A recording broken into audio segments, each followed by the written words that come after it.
এই মুহূর্তে ক্যান্ডিতে আছেন রিপোর্টার তারেক হাসান শিমুল। দলের সবশেষ খবর জানতে সরাসরি যুক্ত হচ্ছি তার সঙ্গে।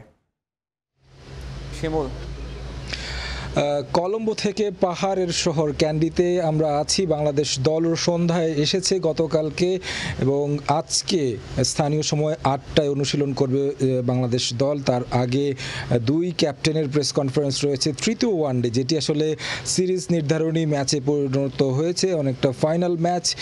এই ক্যান্ডিতে বাংলাদেশ দলের একটা সুখস্মৃতি আছে। 2013 সালে সাঙ্গাকারা মাহেলাদের সেই শ্রীলঙ্কাকে বাংলাদেশ হারিয়েছিল।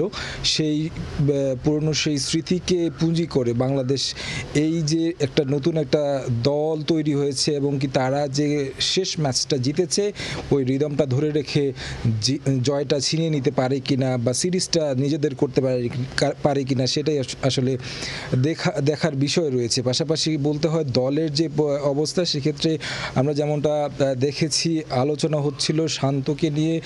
হালকা একটা চোট পেয়েছিলেন দ্বিতীয় ওয়ানডেতে ফিল্ডিং করার সময়, তবে সেটা আসলে গুরুতর নয়। তিনি ফিট আছেন ম্যাচের জন্য, আমরা যেমনটা আসলে জানতে পেরেছি মেডিকেল টিমের পক্ষ থেকে। পাশাপাশি যদি বলি যে টিম ম্যানেজমেন্ট আসলে যেভাবে ইনজুরি কনসার্নটাকে ভালোভাবে নিচ্ছে, সেই জায়গা থেকে আমরা যেটা প্রথম ম্যাচে দেখেছি যে প্রথম ম্যাচের পরে দ্বিতীয় ম্যাচে যেটা দেখেছি তাসকিন 3 মাস পরে ইন্টারন্যাশনাল ক্রিকেটে ফিরে 4 উইকেট নিয়েছেন।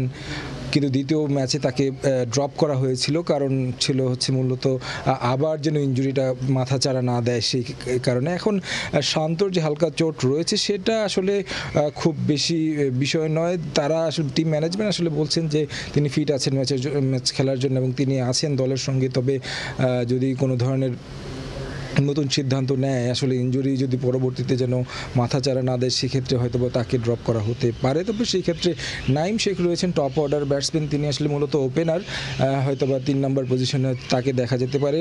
একই রকম আসলে বলতে হয় লিটন দাসকে বিভিন্ন পজিশনের জন্য আসলে ট্রাই করা হচ্ছে, সেক্ষেত্রে লিটনকেও হয়তো দেখা যেতে পারে। তো আজকে সন্ধ্যায় অনুশীলনের পর আসলে বাংলাদেশ দলের যে কোন কম্বিনেশন নিয়ে মাঠে নামবে সেটা আসলে একটা ধারণা পাওয়া যাবে। তো আমার কাছে ক্যান্ডি থেকে এই ছিল সবশেষ খবর। সহকর্মী তারেক হাসান শিমুল জানাচ্ছিলেন বাংলাদেশ দলের সবশেষ খবর।